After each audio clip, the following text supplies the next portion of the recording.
এটি নিউজ দেখছেন। প্রিয় দর্শক, আপনাদের সবাইকে আমন্ত্রণ জানাচ্ছি স্বপ্নধারা নিউজ আওয়ার এক্সট্রা সহযোগিতায় আলোক হেলথ কেয়ার অ্যান্ড হাসপাতাল। আপনাদের সঙ্গে রয়েছি আমি মুন্নি ইউসুফ। দর্শক, আপনারা জানেন যে বিভিন্ন ইস্যুতে কিন্তু রাজনৈতিক দলগুলোর মধ্যে একটি মতবিরোধ এবং স্বার্থের সংখ্যা দিন দিন স্পষ্ট হয়ে উঠছে এবং দেশের রাজনৈতিক ভাষ্য, আশঙ্কা এবং প্রতিক্রিয়া সবকিছু যেন একটি জটিল ধাঁধার মধ্যে পড়ে যাচ্ছে। এই পরিস্থিতিতেই আমরা আজকে আমাদের শিরোনাম রেখেছি রাজনীতির গতিমুখ কোন দিকে। আমার সঙ্গে দুজন সম্মানিত অতিথি রয়েছেন, একটু পরিচয় করিয়ে দিই। রয়েছেন জনাব শাহাদাত হোসেন সেলিম, চেয়ারম্যান বাংলাদেশ এলডিপি ও মুখপাত্র 12 দলীয় জোট, আপনাকে আমন্ত্রণ জানাচ্ছি। আর রয়েছেন জনাব শরীফুজ্জামান শরীফ, সাবেক সভাপতি বাংলাদেশ ছাত্র ইউনিয়ন, আপনাকে আমন্ত্রণ জানাচ্ছি।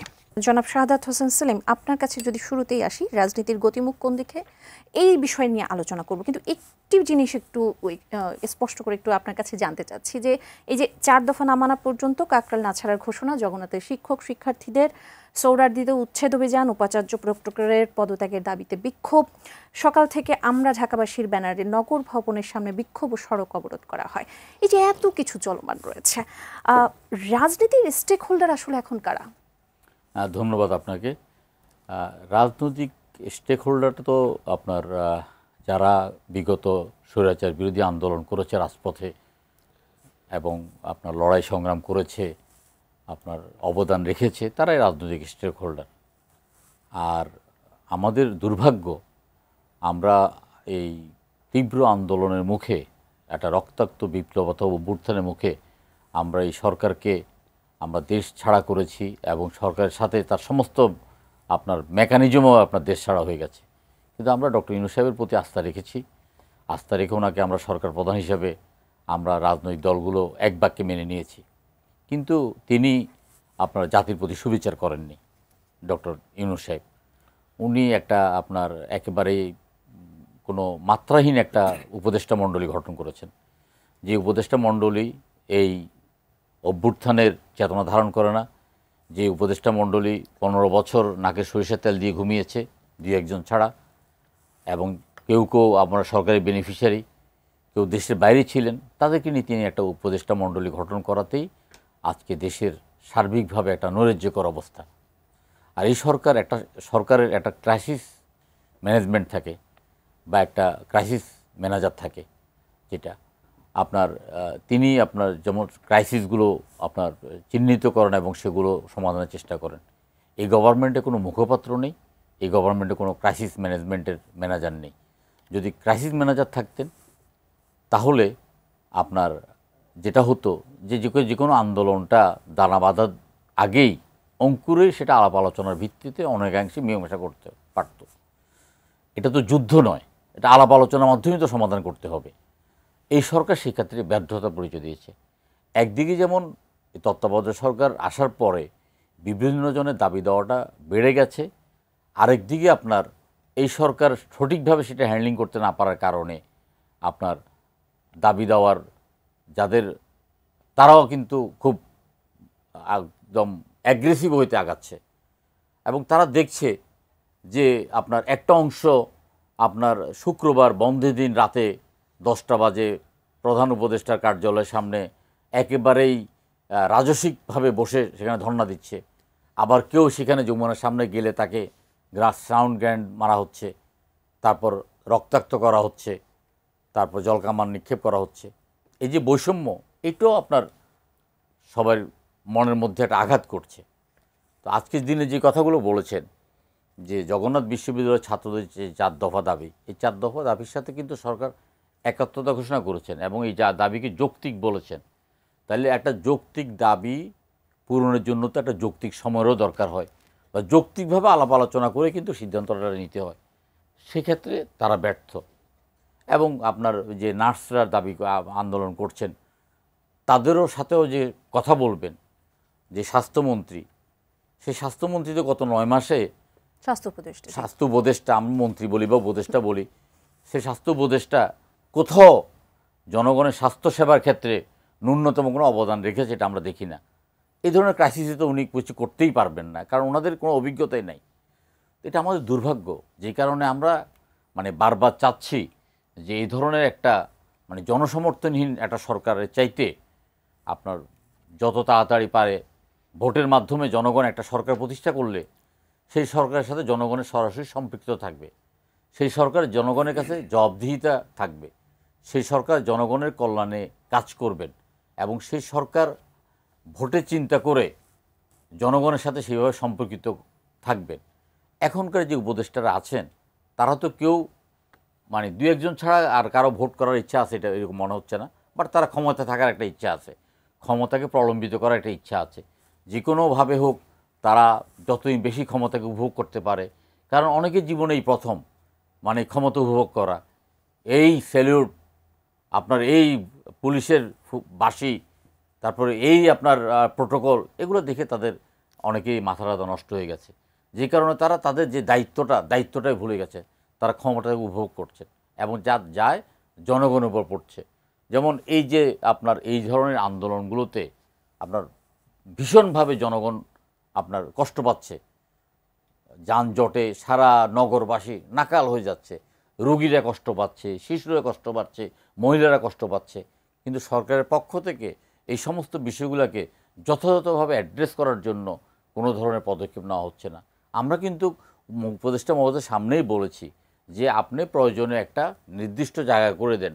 ব্রিটেনে যেমন হাইড পার্ক আছে, আপনার এখানে মুক্তাঙ্গনের মতো একটা ছিল এক সময়, আপনি একটা জায়গায় একটা দাবি নামার মঞ্চ তৈরি করেন, সেখানে সমস্ত মিডিয়া থাকবে। কারণ মূলত তো মিডিয়ার দৃষ্টি আকর্ষণ করার জন্যে প্রেস ক্লাবের সামনে বা যমুনার সামনে বা এইসব জায়গায় ধর্ণা দিচ্ছে। তারা তো ওই কাঁচপুরে গিয়ে ধর্ণা দিচ্ছে না, অথবা টঙ্গিতে গিয়ে ধর্ণা দিচ্ছে না, সরকারের দৃষ্টি আকর্ষণ করার জন্য যেভাবে ধর্ণাটা দেওয়া দরকার সেভাবে ধর্ণা দিচ্ছে। তো একটা মিডিয়ার সামনে বা কথা বলতে পারলে বা এখানে সরকারের প্রতিনিধি দল গেলে যে ঠিক আছে কি কথা, আপনার স্মারকলিপি দেওয়ার থাকলে আসেন, অথবা আপনাদের প্রতিনিধি কারা কারা আছেন আপনারা বসেন, সরকারের সাথে আলোচনার মাধ্যমে সমস্যার সমাধান করা যায় কিনা, এগুলোর ব্যাপারে সরকারের দৃষ্টিভঙ্গি একেবারেই নির্লিপ্ত।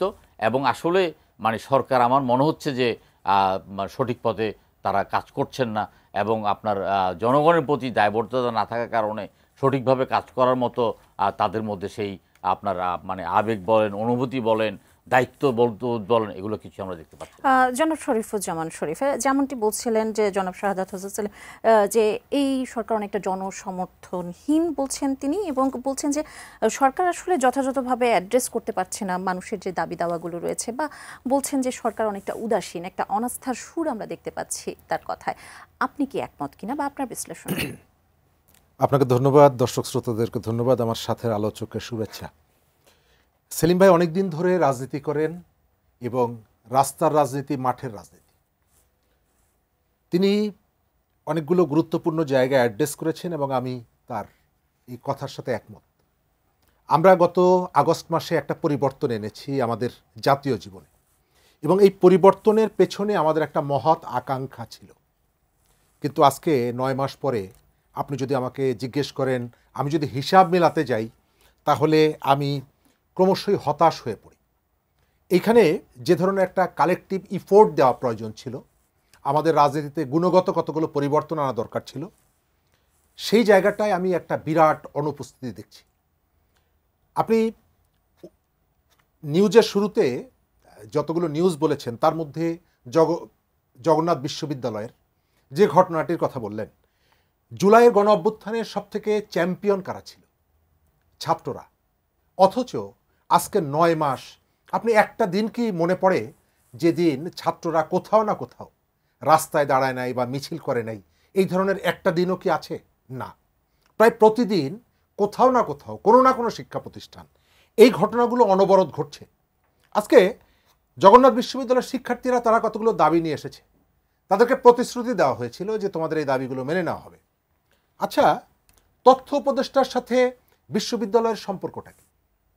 এই বিশ্ববিদ্যালয়গুলোকে দেখার জন্য একজন উপদেষ্টা আছেন, শিক্ষা উপদেষ্টা। আমরা কেন সেই উপদেষ্টাকে দেখি না এই শিক্ষার্থীদের সামনে এসে দাঁড়াতে? ওনার কি কনফিডেন্স নাই? ওনার কি আত্মবিশ্বাস নাই যে এই শিক্ষার্থীরা আমার কথা শুনবে না, অথবা আমি তাদের দাবিটা বুঝবো না, অথবা তারা আমাকে যথাযথ সম্মান দেবে না? কেন যখন এই ধরনের পরিস্থিতি হয়, নার্সরা যখন আন্দোলনে নামে, তখন আপনি হাসনাত আবদুল্লাহকে পাঠিয়ে দেন, তখন আপনি সার্জিস আলমকে পাঠিয়ে দেন? অর্থাৎ সরকার তার নিজের উপরে নিজের কর্তৃত্ব, নিজের আত্মবিশ্বাস হারিয়ে ফেলেছে। আমরা কি এই সরকারের ব্যর্থতা চাই? আমরা এই সরকারের ব্যর্থতা চাই না। কেন চাই না? এই ধরনের একটা পরিস্থিতিতে বাংলাদেশের পলিটিক্যাল পার্টিগুলো এই সরকারকে যেভাবে সাপোর্টটা করেছে, যে সহযোগিতাটা করেছে, বাংলাদেশের কোনো সরকার এই সাপোর্টটা পায়নি। এমনকি এর আগে যে গণ অভ্যুত্থানটি হয়েছিল 90 সালে, তারপরে যে সরকারটি এসেছিল, তারাও কিন্তু এই ধরনের সাপোর্ট পায়নি যেটা এই সরকারকে দেওয়া হয়েছে। কিন্তু আমি যেটা দেখতে পাচ্ছি, সরকার রাজনীতির গতিটাকে যেদিকে নিয়ে যেতে চাইছে, সেটা তার জ্ঞাতে হোক অজ্ঞাতে হোক একটা ভয়ঙ্কর বিপদের দিকে নিয়ে যাচ্ছে। আজকে সোহরাওয়ার্দী উদ্যানের কথাটা আমরা বলছি, গত জানুয়ারি থেকে মার্চ পর্যন্ত গতকালকে অধিকারের একটা রিপোর্ট এসেছে, প্রায় 70 জনের বেশি রাজনৈতিক হত্যাকাণ্ডের ঘটনা ঘটেছে। এই 70টা হত্যাকাণ্ড সোহরাওয়ার্দী উদ্যানে হয়নি। আজকে সোহরাওয়ার্দী উদ্যানে, হ্যাঁ, এই পার্কটা পাবলিক প্রপার্টি, আপনি পাবলিক যাতে এটি ব্যবহার করতে পারে সেই ব্যবস্থাটা আপনি করবেন, কিন্তু বুলডোজার দিয়ে সেখানে গরিব দোকানদারদেরকে কোনো রকমের কোনো সুযোগ না দিয়ে যেভাবে আপনি দোকানগুলো ভেঙে দিলেন, একটা সভ্য দেশে এটি সম্ভব না। আমার দেশের যিনি দায়িত্বে আছেন, আমাদের প্রধান উপদেষ্টা, তিনি কিন্তু প্রায়ই বলেন যে আমি মানুষকে চাকরি করার থেকে উদ্যোক্তা হতে আহ্বান জানাই। তাহলে আজকে 70-75 বছর বয়সের যে বয়স্ক মানুষটা বারবার, আপনি দেখেছেন মিডিয়াতে এসেছে, হাত জোড় করে, বুলডোজারের সামনে হাত জোড় করে বলছে যে আমার দোকানটা সরিয়ে নিতে দেন। এই যে গণ অভ্যুত্থানে একটু আগে দেখলাম রেল ভবনে বসে কয়েকজন উপদেষ্টা তারা নানা রকমের তদবির করছে। এই যে মানুষটার কথা বললাম, একজন বয়স্ক মানুষ, একজন দোকানদার, তিনি তো উদ্যোক্তা। রাষ্ট্রের দায়িত্ব হচ্ছে যে তাকে প্রমোট করা, তাকে সহযোগিতা করা। অন্যান্য জায়গাগুলোতে উপদেষ্টারা নিশ্চয়ই নয়, যেটির কথা বলছেন আপনি। আচ্ছা, ওই রেল ভবনে বসে সমন্বয়কারীরা, এবং আপনি দেখছেন যে একজনের পর একজন নানা রকমের দুর্নীতির সাথে, অনিয়মের সাথে তাদের নাম চলে আসছে। পাঠ্য বই ছাপার কাজে একজন নেতার নাম এসেছে এবং কেলেঙ্কারির পরিমাণ হচ্ছে 400 কোটি টাকা। শেখ হাসিনা বলেছিলেন আমার কাজের লোকের 400 কোটি টাকার মালিক। 15 বছরে আর 9 মাসে একজন ছাত্রনেতার নামে অভিযোগ উঠছে যে তিনি 400 কোটি টাকা তিনি 9-6 করে ফেলেছেন। তাহলে আমি পুরো সরকারে যারা আছে তাদের সবাইকে কিন্তু আমি আসামির কাঠগড়ায় দাঁড় করাচ্ছি না। আমাদের এখানে কতগুলো পজিটিভ অ্যাপ্রোচও আছে। গতকালকে দেখলাম প্রধান উপদেষ্টা চট্টগ্রাম গেছেন, তিনি একটা নদীর ব্রিজের ভিত্তিপ্রস্তর স্থাপন করেছেন। আমাদের যে নষ্ট কালচার, বিরাট করে নাম লেখা, সেই জায়গাটা তিনি করেননি। কিন্তু এই যে একটা ভালো কাজ অন্য 20টা খারাপ কাজের মধ্যে সেটি চাপা পড়ে যাচ্ছে। এই ভালো কাজটার পরে আপনি যখন এসে বলবেন যে আমাদের লাইফ লাইন চট্টগ্রাম পোর্ট, এটিকে আমরা বাইরের কাছে কাউকে দিয়ে দিব, তখন আপনার ওই ভালো কাজটা ঢাকা পড়ে যাচ্ছে।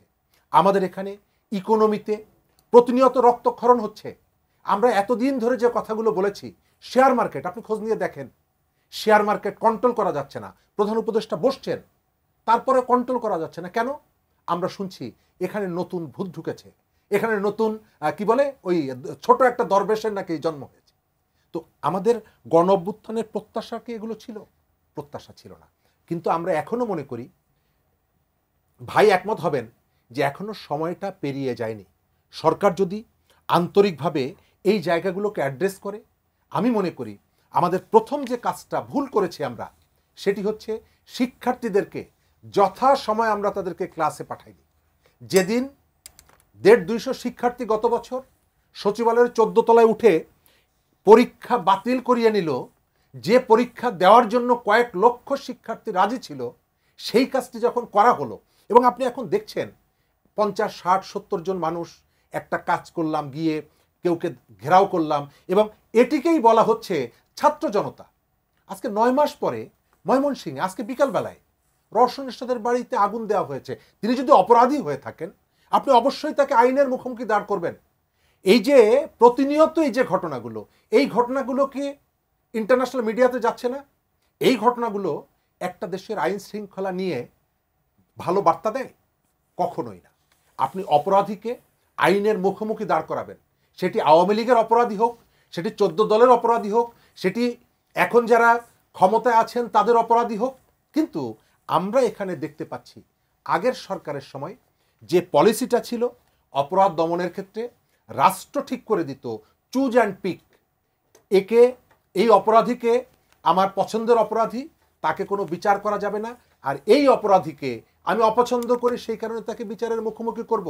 ময়মনসিংহের যেটা বললাম, সেখানে একটা রেস্টুরেন্টকে ওই বাড়ির মালিক ভাড়া দিয়েছে, ছাত্র জনতার নামে বৈষম্য বিরোধী শিক্ষার্থীরা গিয়ে হামলা করেছে এবং গ্রেপ্তার করা হয়েছে কাকে জানেন?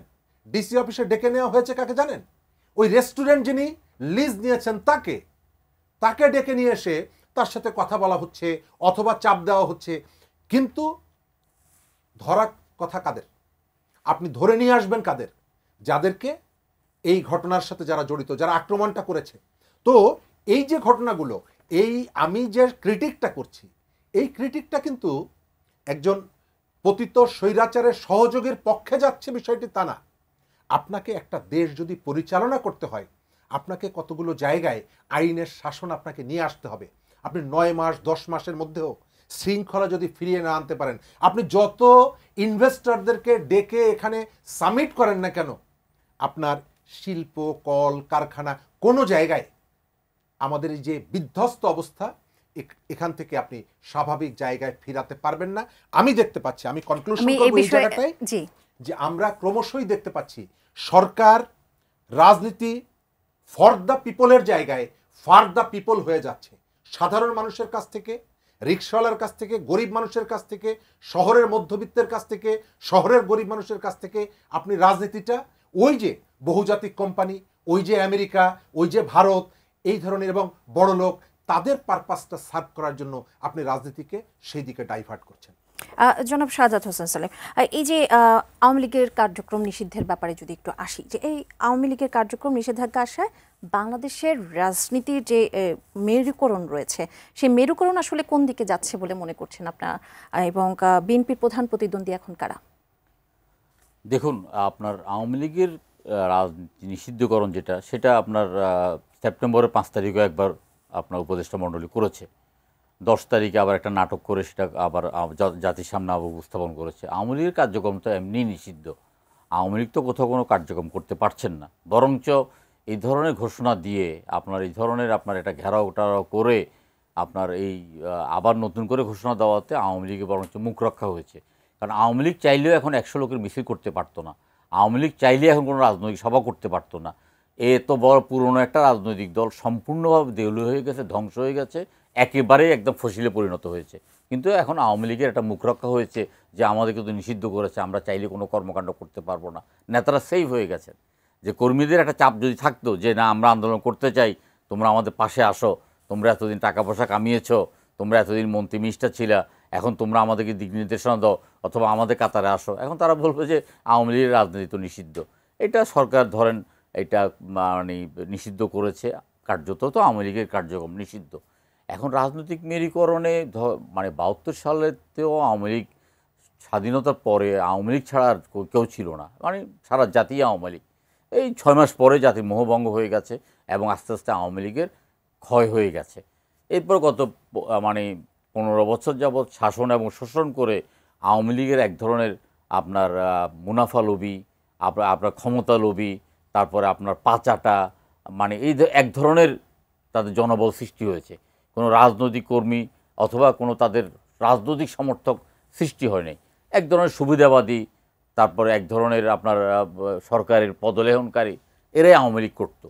তো সেই লোকগুলো হয়তো নিজেদেরকে গুটিয়ে আনবে অথবা রাজনীতি থেকে অবসর নেবে অথবা অন্য কোনো রাজনৈতিক দলে আশ্রয় খুঁজবে। এই মেরুকরণটা কোন দিকে যাবে সেটা আমাদেরকে দেখতে হবে পরবর্তীকালে। এখন বিএনপি প্রধান রাজনৈতিক শক্তি এবং বিএনপির সাথে তুলনা করার মতো আর তেমন রাজনৈতিক শক্তি এই মুহূর্তে নেই। অন্যান্য রাজনৈতিক শক্তিগুলো আমরা একসাথে গণ আন্দোলন করেছি, আমরা একসাথে নির্বাচন করব, একসাথে সরকার গঠন করব, আমরা এটাই বুঝি, এর বাইরে আমরা কিছু বুঝি না। এখন এখানে মেরুকরণের দিক বিভিন্নভাবে দেখছি। ধর্মীয় ভিত্তিতে একটা মেরুকরণ হতে পারে অথবা আপনার জাতীয়তাবাদ ভিত্তিতে একটা মেরুকরণ হতে পারে। ছাত্ররা একটা নতুন রাজনীতি করেছে, যদিও তাদের রাজনীতিটা মানে জন্মের আগেই তাদের মৃত্যু হয়ে গেছে, তো একেবারে ক্ষয়িষ্ণু এবং এই রাজনীতি দলটা রাজনীতিতে কোনো আপনার আর প্রাসঙ্গিকতা হারিয়ে ফেলেছে।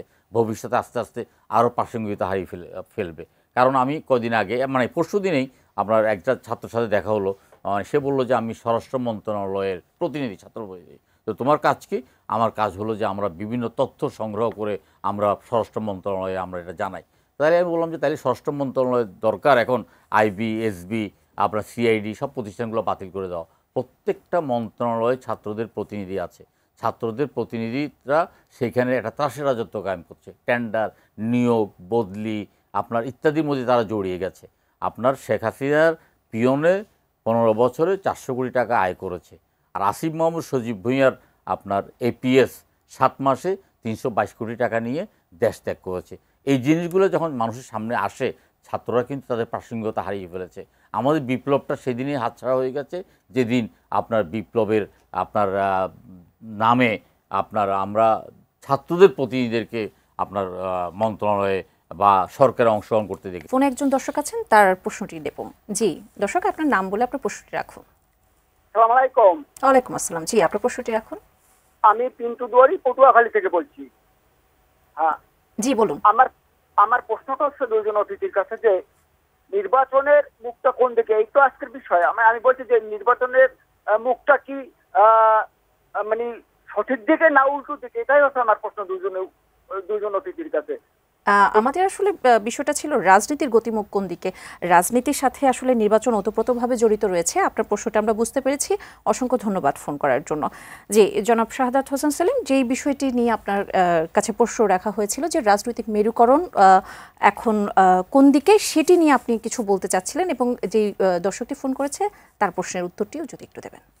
রাজনৈতিক মেরুকরণের জন্য আমাদেরকে আরও কিছুদিন অপেক্ষা করতে হবে এবং আমাদের কাছে রাজনৈতিক মেরুকরণটা স্পষ্ট হয়ে যাবে। যেহেতু আওয়ামী লীগ নিষিদ্ধ হয়ে গেছে, এখন রাজনীতির মাঠে আর তেমন কোনো শক্ত প্রতিদ্বন্দ্বী বিএনপির নেই। বিএনপি প্রধান রাজনৈতিক শক্তি এবং বিএনপিকে আবর্তিত হয়ে একটি রাজনৈতিক মেরুকরণ হওয়ার সম্ভাবনা আছে। এবং বিএনপিও কিন্তু আপনার সমমনা রাজনৈতিক দলগুলোর সাথে এবং মানে রাজপথের সাথীদের সাথে তার এক ধরনের অঙ্গীকার আছে যে তাদেরকে নিয়ে নির্বাচন, তাদেরকে নিয়ে সরকার গঠন এবং তাদেরকে নিয়ে দেশ পরিচালনা করার একটা অঙ্গীকার আছে। বিএনপি আরেকটা অঙ্গীকার আছে উচ্চকক্ষ গঠন করে যারা রাজনীতির সাথে সরাসরি জড়িত নয় তাদেরকেও সেখানে দেশের কল্যাণে এবং দেশের স্বার্থে তাদেরকে ব্যবহার করবে। সেটার জন্য আমাদেরকে অপেক্ষা করতে হবে। দেখুন, শেখ হাসিনা যখন পালিয়ে যায়, পদত্যাগ করে পালিয়ে যাওয়ার পরে একটা শূন্যতা সৃষ্টি হয় এবং শূন্যতা সৃষ্টি হলে সেখানে কী করণীয় সেটার জন্য কিন্তু রাষ্ট্রপতি মহামান্য আদালতের কাছে বা সুপ্রিম কোর্টের কাছে একটা মতামত চেয়েছেন। সুপ্রিম কোর্ট একটা বিশেষ বিবেচনায় একটা অ্যাক্ট অফ গড বলেন অথবা দৈব দুর্বিপাক ইত্যাদি ঘটলে যে ঘটনাটা ঘটতে সেইভাবে বলছেন যে একটা অন্তর্বর্তীকালীন সরকার গঠন করা যেতে পারে। তাহলে একটা অন্তর্বর্তীকালীন সরকারের দায়িত্বই হলো যে একটা নির্বাচন করে একটা নিয়মিত সরকারের কাছে তার ক্ষমতা হস্তান্তর করা। এই সরকারকে বুঝতে হবে যে এই সরকারের পরিধি সীমিত। সরকারের অনেকেই মনে করছে যে গণঅভ্যুত্থান পরবর্তী সরকার একটা তার পরিধি বিস্তৃত, কিন্তু এটা ওই অতীতের যে আপনার তত্ত্বাবধায়ক সরকার আর বর্তমান অন্তর্বর্তীকালীন সরকারের মধ্যে তেমন কোনো পার্থক্য নেই। তারা তাদের রুটিন কাজগুলো করবে এবং তারা নির্বাচনটা করবে, কারণ তারা সাংবিধানিকভাবে সংবিধানের অধীনেই সুপ্রিম কোর্টের 106 ধারার অধীনেই তারা শপথবদ্ধ হয়েছে এবং তাদের সীমাবদ্ধতা আছে। তাদের সীমাবদ্ধতা তারা মাঝে মাঝে লঙ্ঘন করার চেষ্টা করছে, যেটা তাদের দায়িত্ব নয়। মানে রুটিন কাজের বাইরে কাজ করার, রুটিন কাজ তো একটা মন্ত্রণালয়ের একজন মন্ত্রীও বা উপদেষ্টা রুটিন কাজ করতে পারছে না। কোনো একজন উপদেষ্টা বলতে পারবেন না যে তিনি তার মানে মন্ত্রণালয়ের গুণগত কোনো পরিবর্তন করছেন। মানুষ যে তিমিরে, যে অন্ধকারে আপনার যে শোষিত সেইভাবে রয়ে গেছে। এই ঘুষ, দুর্নীতি, অপশাসন, দুঃশাসন এগুলো কোনো কিছু দূর হয়নি। গতকালকে প্রধান উপদেষ্টা চট্টগ্রাম গিয়েছেন। আমি এর পিছনে একটা কাহিনী বলি। শেখ হাসিনার মেয়ে হলো পুতুল। পুতুলের হাজব্যান্ড যখন দুবাইতে মানি লন্ডারিং মামলায় গ্রেপ্তার হয়েছে তখন দুবাইয়ের আদালতে তাকে জেলে পাঠিয়েছে। তখন তাকে সেখানে জেল থেকে মুক্ত করার জন্য সালমান এফ রহমান একটা ফর্মুলা বের করেছেন যে দুবাই পোর্ট ওয়ার্ল্ডকে যদি আমরা লবিস্ট নিয়োগ করি তাহলে হয়তো দুবাই থেকে শেখ হাসিনার মেয়ের জামাইকে মুক্ত করতে পারে। দুবাই পোর্ট ওয়ার্ল্ডকে চিটাং বন্দরের একটা অংশ দেওয়ার ব্যাপারে তখন তারা পদক্ষেপ নিয়েছে এবং সেই সময় সরকার পতনের পরে আমরা প্রধান উপদেষ্টার কাছে গিয়েছি যে আপনার এই যে চট্টগ্রাম বন্দরের একটা অংশ নিউমোনিক কন্টেইনার টার্মিনাল, যেটা সংক্ষেপে এনসিটি বলা হয়, এটা আপনার বিদেশিদেরকে দেওয়ার ব্যাপারে কোনো রকম চিন্তাভাবনা করবেন না। নতুন কোনো জায়গায় বন্দর নির্মাণ করে BOT, build operate and transfer, নতুন কোনো জায়গায় তারা নির্মাণ করবে, অপারেট করবে এবং 30 বছর পরে, 25 বছর পরে বা 35 বছর পরে এটা সরকারকে হস্তান্তর করবে। সারা পৃথিবীতে এই পদ্ধতিতে কাজ চলতেছে। কিন্তু চট্টগ্রাম বন্দরের একদম হৃৎপিণ্ড যেটা নিউমোনিক কন্টেইনার টার্মিনাল, যেটা চট্টগ্রাম বন্দরের সবচেয়ে বেশি আয়বর্ধক একটা প্রতিষ্ঠান এবং যেটা আপনার 700 কোটি টাকা দিয়ে 30 বছর আগে নির্মিত হয়েছে, 3,500 কোটি টাকার যন্ত্রপাতি ক্রয় করা হয়েছে এবং 2,000 শ্রমিক কর্মচারী এখানে কাজ করছেন। এই বন্দরটা আবার এই সরকার ইউনূস সাহেব দুবাই পোর্ট ওয়ার্ল্ডকে দেওয়ার ব্যাপারে তিনি কালকে ঘোষণা দিয়ে আসছেন। এটা ওনার এখতিয়ার বহির্ভূত, এটা পারেন না। চট্টগ্রাম বন্দরের একটা অংশকে এটা G2G পদ্ধতি বলেন অথবা আপনার এখানে আপনার PPP পদ্ধতি বলেন, কোনো পদ্ধতিতে এটা পাওয়া যায় না। G2G হলে government to government, Dubai port কোনো গভর্নমেন্ট না, বা দুবাইয়ে কোনো সরকার নয়, এবং অন্তর্বর্তীকালীন সরকার কোনো সরকার নয়। অন্তর্বর্তীকালীন সরকারের সাথে বিশ্বের কোনো নিয়মিত সরকার একটা চুক্তি করতে 3 বার চিন্তা করবে, কারণ অন্তর্বর্তীকালীন সরকারের কাজই হলো যে অন্তর্বর্তী একটা কাজ করা, রেগুলার কাজ করা নয়। এখতিয়ার বহির্ভূতভাবে চট্টগ্রাম বন্দর দুবাই পোর্টকে দেওয়ার ব্যাপারে তিনি ঘোষণা দিয়ে আসছেন এবং জনগণ মানলেও দেবেন, না মানলেও দেবেন, এই ঘোষণা দিয়ে আসছেন। এটা ফ্যাসিস্ট কণ্ঠস্বর। আমরা বলতে চাই যে কর্ণফুলী নদীর তীরের এই এনসিটি প্রয়োজনে কর্ণফুলীতে রক্তগঙ্গা বয়ে যাবে, কিন্তু চট্টগ্রাম বন্দরের হৃৎপিণ্ডকে আমরা বিদেশি হাতে তুলে দেব না। আমরা বিদেশি বিনিয়োগের বিরুদ্ধে নয়, আমরা আপনার নিয়োগের অনেক রকম ইয়ে আছে, যেমন আপনি ল্যান্ডলর্ড আপনার ভিত্তিতে আপনি দিতে পারেন। আপনি ল্যান্ড দিলেন, তৈরি করে দিলেন, আপনার অন্যরা এসে এখানে বিভিন্ন যন্ত্রপাতি নিয়ে এটা অপারেট করলো। আপনার বিওটি আপনার যে নির্মাণও করলো, অপারেট করলো এবং ট্রান্সফার করলো। যেমন আপনার এই যে এলিভেটেড এক্সপ্রেসওয়ে, এটা 30 বছরের জন্য বিওটি পদ্ধতিতে বিল্ড, অপারেট অ্যান্ড ট্রান্সফার। এটা 30 বছর পরে আপনি এই সরকার এটা মালিক হয়ে যাবেন। এই 30 বছর পর্যন্ত তারা যেটা আয় করবেন সেই আয়টা একটা অংশ সরকারকে দেবেন, বাকি অংশ নিয়ে যাবেন। চিটং পোর্টকে কালকে বিদেশি হাতে তুলে দেওয়ার জন্য তিনি ঘোষণা দিয়ে আসছেন। সেখানে একটা গর্ব হয়ে অবস্থা হয়ে উঠছেন এবং আপনার বিনিয়োগকে একজন উপদেষ্টা নিয়োগ করেছেন, তিনি খুব সুন্দর বক্তব্য দিতে জানেন। বক্তব্য দিয়ে আপনার এই বাঙালির পেট ভরবে না, আপনাকে দৃশ্যমান দেখাতে হবে যে আপনি কি উন্নতি করছেন। আজকে শেয়ার বাজারের এতটা পতন আপনি বলার বাইরে, দ্রব্যমূল্যের একেবারে ঊর্ধ্বগতি, আপনি কোনো কিছুতেই আপনি জনগণকে স্বস্তি দিতে পারছেন না। আমি একটু জনাব শরীফুজ্জামান শরীফ আপনার কাছে আসতে চাই, সেই একই ইস্যুতে আবার আসতে চাই, যে বিষয়টি আমরা আসলে নির্ধারণ করেছিলাম রাজনৈতিক গতিমুখ কোন দিকে। আওয়ামী লীগের কার্যক্রম নিষিদ্ধ নিয়ে আপনার মতামতটা আসলে শুনতে চাবো। 2013 সালে আওয়ামী লীগ সরকার জামায়াত ইসলামের নিবন্ধন বাতিল করেছিল, আবার 2024 সালে জামাতকে সন্ত্রাস বিরোধী আইনের আওতায় নিষিদ্ধ করে। তবে গত বছরের আগস্টে অন্তর্বর্তী সরকার এই নিষেধাজ্ঞা প্রত্যাহার করে। সময়ের পরিবর্তনে যে নিষেধাজ্ঞা উঠে যায়, সেই নিষেধাজ্ঞার আসলে ভবিষ্যৎটা কি? ধন্যবাদ। এর আগে জামাতকে যখন নিষিদ্ধ করা হয়, সম্ভবত ওই রাতেই আমি কোনো একটা টেলিভিশনে বলেছিলাম যে এটাকে সমর্থন করি না, কারণ রাজনৈতিক দলকে আপনি নির্বাহী আদেশে নিষিদ্ধ করাটা এটা চরম অগণতান্ত্রিক এবং ফ্যাসিস্ট। একই সঙ্গে আমার এখনও মনে হয় যে রাজনৈতিক দলকে আইনি পদ্ধতিতে তাকে তার অপরাধের জন্য আইনের মুখোমুখি দাঁড় করানোটাই হচ্ছে প্রত্যাশিত। এখন আইনি পদ্ধতি বলেন আর নির্বাহী আদেশে বলেন, আওয়ামী লীগ গত 15 বছর ক্ষমতায় ছিল এবং জুলাই আগস্টে বাংলাদেশে যে হত্যাকাণ্ডগুলো ঘটেছে, এই হত্যাকাণ্ডের দায়ভার আওয়ামী লীগ এড়াতে পারে না। কেন? কারণ তারা ক্ষমতায় ছিল। সুতরাং এই দায়ভারের জন্য তাকে কি জবাবদিহি করতে হবে না? অবশ্যই হবে। কিন্তু লক্ষণীয় ব্যাপার হচ্ছে, সেলিম ভাই একটা বিষয় বললেন যে আমাদের এখানে খুব গুরুত্বপূর্ণ বিষয়গুলো সরকার সিদ্ধান্ত গ্রহণ করছে পলিটিক্যাল পার্টিগুলোর সাথে কোনো আলোচনা ছাড়া। চট্টগ্রাম পোর্টের কথা বলছেন, একটা বড় রাজনৈতিক দল, আওয়ামী লীগ ছোট দল, এটা আমি কিন্তু কখনোই বলবো না, এটি অস্বীকার করা হবে সত্যকে। তাকে আপনি সিদ্ধান্ত নিচ্ছেন তার বিষয়ে, যে সিদ্ধান্তটা আপনি এর আগে কয়েক মাস আগে নিয়েছিলেন সেটি আবার আপনি মাঠে নিয়ে আসলেন। আপনি করিডোরের বিষয়ে সিদ্ধান্ত নিচ্ছেন, কেউ জানে না, কোনো দলের সাথে আপনি আলাপ করছেন না, অথচ দলগুলো আপনাকে নানাভাবে সহযোগিতা করছে। আওয়ামী লীগের বিষয়টা, আওয়ামী লীগকে আপনি আইনের মুখোমুখি দাঁড় করানোর ভেতর থেকে তার যে অপরাধগুলো এখন পর্যন্ত সে স্বীকার করছে না, তার মধ্যে কোনো অনুশোচনা আসেনি এখন পর্যন্ত। কিন্তু জুলাই আগস্টের যে হত্যাকাণ্ডগুলো, সেই হত্যাকাণ্ডগুলোর লায়াবিলিটি এবং রেসপন্সিবিলিটি অবশ্যই আওয়ামী লীগের আছে, তার জন্য তাকে আইনের মুখোমুখি দাঁড় করা। তবে আমার অবজারভেশনটা কি জানেন, আমি যেটা মনে করি যে নিষিদ্ধ করলে কোনো একটা মতাদর্শকে আপনি যদি আপনার প্রশাসনিক পাওয়ারকে এক্সারসাইজ করে, ইউটিলাইজ করে একটা মতাদর্শকে নিষিদ্ধ করলে এটা নিশ্চিহ্ন হয়ে যায় না, এটা অন্য কোনো না কোনো ফর্মে সেটি আবার ফিরে আসে। তো আমাদের এখানে এই ঘটনাগুলো এর আগে ঘটেছে। জামাতকে যখন আওয়ামী লীগ নিষিদ্ধ করে, আওয়ামী লীগের ওই ধরনের একটা ধারণা ছিল যে এর ভেতর থেকে জামাতকে আমি নিশ্চিহ্ন করে ফেললাম। আজকে আওয়ামী লীগের ক্ষেত্রে কি হবে এটি ইতিহাস বলে দিবে। তবে আমাদের যে গণ অভ্যুত্থানের মধ্য দিয়ে যে পরিবর্তনের যে আকাঙ্ক্ষাটা, সেই আকাঙ্ক্ষাটা ডাইভার্ট হয়ে গেছে। এখন বাজারে সবথেকে বেশি বিক্রি হচ্ছে জুলাই মাস, সবথেকে বেশি জুলাই এটি বিক্রি করা হচ্ছে। যে যেভাবে পারছে, যার হাতে যত পার্সেন্ট শেয়ার আছে সেটা বিক্রি করে দিচ্ছে। আপনি দেখবেন ছাত্রনেতা বিক্রি করছে, অমুক জায়গায় বিক্রি হচ্ছে, তমুক জায়গায় বিক্রি হচ্ছে। এবং আমাদের এখানে এখন সবথেকে চর্চিত যে শব্দ ফ্যাসিবাদ, ক্রমশই এটি মানুষের একটা বিরক্তি তৈরি হচ্ছে। আপনি যেখানেই পাচ্ছেন সেখানেই হচ্ছে ফ্যাসিবাদ, ফ্যাসিবাদের দোসর। এবং এই কথা বলে যত ধরনের অপরাধকে জাস্টিফাই করার একেবারে মোক্ষম সুযোগটা হচ্ছে এই কথাটা বলা, ফ্যাসিবাদের দোসর। এবং এই কাজটি করতে গিয়ে আইনের শাসনের অনুপস্থিতি, এই কাজটি করতে গিয়ে আপনি ক্রমশই মবকে প্যাট্রোনাইজ করছেন।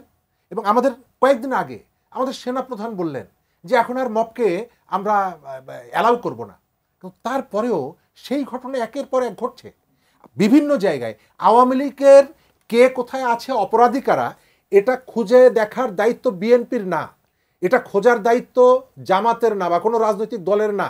কারণ তারা একটা পলিটিক্যাল পার্টি, তাদের উপরে নির্যাতন হয়েছে, এটা অস্বীকার করব না। কিন্তু আপনি যদি ওই দায়িত্বটা নেন, আদালতে একজনকে হাজির করব এবং আমরা তাকে তাড়া করব, আমরা তাকে পেটাবো, তাহলে এর ভেতর থেকে এই যে মবটাকে আপনি একেবারে বাঁচিয়ে রাখলেন, আইনের শাসন তো কোনোভাবে ফেরত সম্ভব না। রাজনীতি কোন দিকে যাচ্ছে? বাংলাদেশের রাজনীতি এই ঘটনাগুলোর ভেতর থেকে একটা অন্ধকারের দিকে যাচ্ছে। আমাদের এখানে গণ অভ্যুত্থানের 2-3 মাস আগে আমাদের এশিয়ার আর একটা দেশ শ্রীলঙ্কায়, সেখানে একটা গণ অভ্যুত্থান হয়েছিল, মনে আছে? এবং সেখানকার রাজা একইভাবে পালিয়ে গিয়েছিল। এবং আমরা অনেকেই স্বপ্ন দেখেছিলাম, আরে আমরা যদি এইভাবে একটা গণ অভ্যুত্থান করতে পারি যেখান থেকে আমাদের রাজাও পালিয়ে যাবে। ঘটনা তাই ঘটেছে। গত 9 মাসে সেই শ্রীলঙ্কা তার দেশটাকে যে বাইরে চলে গিয়েছিল সেখান থেকে ট্রাকে ফেরত এনেছে। তাদের অনেকগুলো অ্যাচিভমেন্ট আছে। আর আপনি 9 মাস পরে এসেও আইন নিজের হাতে তুলে নিচ্ছেন। 9 মাস পরে এসে যে রিক্সাওয়ালা গণ অভ্যুত্থানের সময় প্রেস ক্লাবের সামনে দাঁড়িয়ে স্যালুট দিয়েছিল, মনে আছে? ভাইরাল হয়েছিল, সেই রিক্সাওয়ালার পেটে লাথি মারছেন। আপনার ক্ষমতা, আপনার দম্ভ তাকে দেখাচ্ছেন। আমি আবার বলি, সম্ভাবনা কি শেষ হয়ে গেছে? না। জনাব শাহাদাত হোসেন সেলিম, আপনার কাছেই যদি আসি, আমি তার আগে আসলে শরীফুজ্জামান শরীফ আপনাকে থামিয়ে দিয়েছিলাম, দুঃখিত। আপনার কাছেই যদি আবার আসি, সংস্কার নিয়ে আপনি বলতে চাচ্ছেন, এই যে সংস্কার, নির্বাচন, রাজনীতি সবগুলোই তো মুখোমুখি বা ওতপ্রোতভাবে একটার উপর আরেকটা নির্ভরশীল। এটি একটি ব্যাপার যেটি বলা হচ্ছে যে সংস্কারের উপরে কিন্তু টাইমলাইনটাও কিন্তু নির্ভর করে। আপনার এখানে বিশ্লেষণটা কি? আমার বিশ্লেষণটা হচ্ছে, আমরা যে গণ অভ্যুত্থানটা করেছি, আমরা আশা করি যে এর ভেতর থেকে একটা গুণগত পরিবর্তন আসবে রাজনীতিতে। এটা শুধুমাত্র রাষ্ট্র পরিচালনায় সরকারে যারা থাকবেন তারা সভ্য হবে, তারা ভদ্র হবে, এটা না। রাজনৈতিক দলগুলো, মানে টোটাল পলিটিক্সের স্টেক হোল্ডার যারা আছে, সবার মধ্যে একটা রাজনৈতিক দলগুলোর মধ্যে জবাবদিহিতার একটা সংস্কৃতি আসবে, গণতন্ত্রায়ন আসবে। আমাদের এখানের নির্বাচনের ভেতর থেকে গণতন্ত্র সবসময় ফিরে আসে তা না, আবার কখনো কখনো নির্বাচনের ভেতর থেকে আমরা কতগুলো বেটার এক্সপিরিয়েন্স আমাদের হয়। আমরা যেটা মনে করি বা আমি যেটা মনে করি, ধরেন যে শেখ হাসিনার শাসনের বিরুদ্ধে যে ক্রিটিকের জায়গাগুলো ছিল, তিনি রাতে ভোট করতেন, আগের দিন ভোট করতেন, তার সময় প্রধান বিচারপতি পালিয়েছেন, তার সময় আইনের শাসনের বদলে শাসকের আইন ছিল, ইত্যাদি ইত্যাদি। আচ্ছা, এই জায়গাগুলোতে পরিবর্তন আনতে হলে অবশ্যই পরিবর্তন দরকার। কারণ ওই ঘটনাগুলোর রিপিট হোক, হাজারখানেক মানুষের আত্মদানের পরেও ওই ধরনের একটা শাসন এটা কন্টিনিউ করবে, এটা আমরা চাই না। এবং এটা না চাওয়ার জন্য যে কাজগুলো করব, এই কাজগুলোর নামকেই আমি সংস্কার মনে করি। কিন্তু আমাদের এখানে যেভাবে অ্যাপ্রোচটা আমি দেখতে পাচ্ছি, যে সংস্কার হলো 20,000 লোকের 22 বছর লাগবে একটা তাজমহল তৈরি করার জন্য।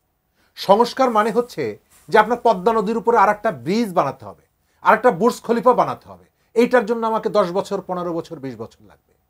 আপনি সরকারটা স্টার্টটা করুন, ভালো কাজ শুরুটা করুন, রাজনৈতিক দলগুলো এসে সেটি কন্টিনিউ করবে। কিন্তু আমাদের এখানে যে একটা ধারণা তৈরি করা হচ্ছে যে সংস্কার যদি আপনি চান, আপনাকে তাহলে দীর্ঘ সময় আপনাকে অপেক্ষা করতে হবে। তাল গাছ লাগানে যেমন 1 বছরের মধ্যে আপনি ফল পান না, আপনাকে 15 বছর অপেক্ষা করতে হয়, সংস্কারটা তেমনি ফলাফলের জন্য। সেকেন্ড হচ্ছে, আপনি যদি নির্বাচন চান তাহলে আপনি হচ্ছে এনিমি। আপনি ক্রিমিনাল অফেন্স করেছেন, নির্বাচনের কথা বলা যাবে না। কেন বলা যাবে না? নির্বাচনের মধ্য দিয়ে পরিস্থিতির যে উন্নতি হয় তা না, কিন্তু কতগুলো জায়গা তো চেঞ্জ হয়, জবাবদিহিতামূলক একটা শাসন তো হয়। শেখ হাসিনার 15 বছরের শাসনের বিরুদ্ধে আমাদের ক্রিটিকটা কোথায় ছিল? তার সাথে কারো ব্যক্তিগত জায়গা জমি নিয়ে তো গণ্ডগোল ছিল না।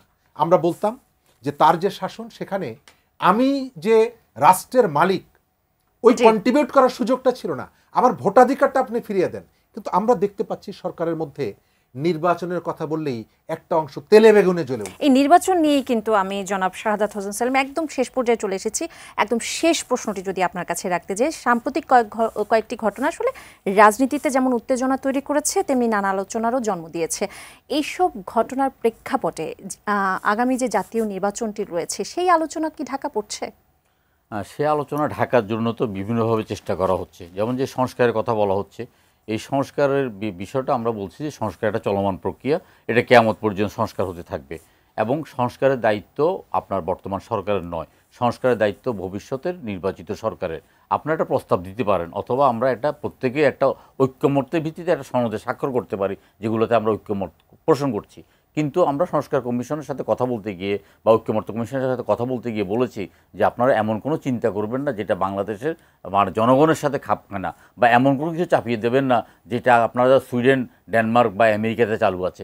বাংলাদেশের রাজনীতি, আর্থসামাজিক এবং রাজনৈতিক অবস্থার প্রেক্ষিতে বাংলাদেশের সংস্কারটা বাংলাদেশের মতোই আপনারা চিন্তা করেন। কিন্তু কারো কারো চিন্তার মধ্যে দেখলাম যে একদিনেই বাংলাদেশকে পরিবর্তনের একটা চিন্তা, কিন্তু আমরা সেটা তাদেরকে আমরা নিরুৎসাহিত করেছি, বলেছি আপনারা যেন সংস্কারের কারণে নির্বাচনটা বিলম্ব না হয়, আপনারা সেদিকে নজর রাখবেন। এবং আমরা বলেছি যে কাট অফ টাইম ডিসেম্বরের মধ্যে আপনাকে নির্বাচন করতে হবে। যেমন সরকার বলছে ডিসেম্বর টু জুন কিন্তু নির্বাচনের জন্য সঠিক সময় নয়। এই যে মে মাসে প্রচণ্ড গরম পড়ছে, তারপরে আপনার এপ্রিলে আপনার ধরেন আপনার পরীক্ষা, তারপরে ফেব্রুয়ারিতে রোজা ইত্যাদি কারণে আমরা বলছি যে ডিসেম্বরের মধ্যে নির্বাচনটা দিয়ে দেওয়ার জন্য আমরা এই সরকারের প্রতি আহ্বান জানাচ্ছি। আমরা ঐক্যমত্য কমিশনের প্রতি আহ্বান জানিয়েছি এবং ঐক্যমত্য কমিশনকে বলেছি যে যারা রাজপথে আন্দোলন করেছে, যারা ফ্যাসিবাদ বিরোধী আন্দোলনে ছিল, তাদের সাথে ডেকে আপনি কথা বলেন। নিত্য নতুন যে রাজনৈতিক দলগুলো জন্ম নিচ্ছে তাদের সাথে আলোচনা করার দরকার নেই। আর রাজনৈতিক দলের ভাগ্য নির্ধারণের ভার আমরা জনগণের উপরে ছেড়ে দিলাম। আপনার অবিভক্ত বাংলায় কৃষক শ্রমিক প্রজা পার্টি ছিলেন, যে পার্টির মুখ্যমন্ত্রী নির্বাচিত হয়েছিলেন সেই বাংলায় ফজলুল হক। বর্তমান প্রজন্ম কিন্তু কৃষক শ্রমিক প্রজা পার্টি এই নামটা শুনে নাই। কিন্তু আমরা স্বাধীনতা উত্তরকালে দেখেছি, মুজাফফর নায়েবকে দেখেছি প্রচণ্ড প্রবল আপনার প্রতিপত্তি। আমরা জাসদকে দেখেছি 72 থেকে 75 বা 80 পর্যন্ত তাদের ব্যাপক বিস্তৃতি। সেই জাসদ কিন্তু এখন নাম নেওয়ার কেউ নেই, ভাষাই আপনার নাই। আতাউর রহমান খানের জাতীয় লীগও আপনার বিলুপ্ত হয়ে গেছে। রাজনৈতিক দলগুলো ইতিহাসের কারণে সৃষ্টি হয় এবং ঐতিহাসিক কারণে বিলুপ্ত হয়। যদি সেই বিলুপ্তির উপাদানটা থাকে, তাহলে আমরা মনে করছি যে আমরা কোনো দলকে নিষিদ্ধ করার জন্য আমরা কোনো নির্বাহী আদেশের ব্যাপারে আমাদের দ্বিমত আছে, থাকবে, এবং আমরা অতীত ছিল। আমরা চাই যে রাজনৈতিক দলের ভাগ্য জনগণ দ্বারা নির্ধারিত হোক। এবং আমরা যেটা বারবার দেখছি যে বর্তমান সরকারের কিছু উপদেষ্টারা যেমন তারা বলেই বলছেন যে আমাদেরকে 5 বছরের জন্য দেখতে চায়। এখন ওনাদের কি চেহারা দেখতে চায়, না কাজ দেখতে চায়, না সুশাসন দেখতে চায়, সেটা ওনারা খোলাসা করছেন না। জনগণকে দেখছি প্রতিদিন ওনাদের পদত্যাগ চায়। আমরা একটা আশা করছি যে একটা সুন্দরভাবে একটা নির্বাচনের মাধ্যমে সরকার সুন্দরভাবে বিদায় নেবে, যেভাবে এসছে জনগণের স্বতঃস্ফূর্ত সমর্থন নিয়ে, জনগণের স্বতঃস্ফূর্ত আপনার প্রেরণা নিয়েই তারা আবার নিজের ভুবনে ফিরে যাবে। আমরা এটাই কামনা করছি। অসংখ্য ধন্যবাদ এবং কৃতজ্ঞতা আপনাদের দুজনকে। দর্শক, আজকের মতো এখানেই শেষ করছি। পরবর্তী আয়োজন দেখবার আমন্ত্রণ রইল। সে পর্যন্ত সঙ্গে থাকুন, দেখতে থাকুন এটি নিউজ। ধন্যবাদ সবাইকে। শুভরাত্রি।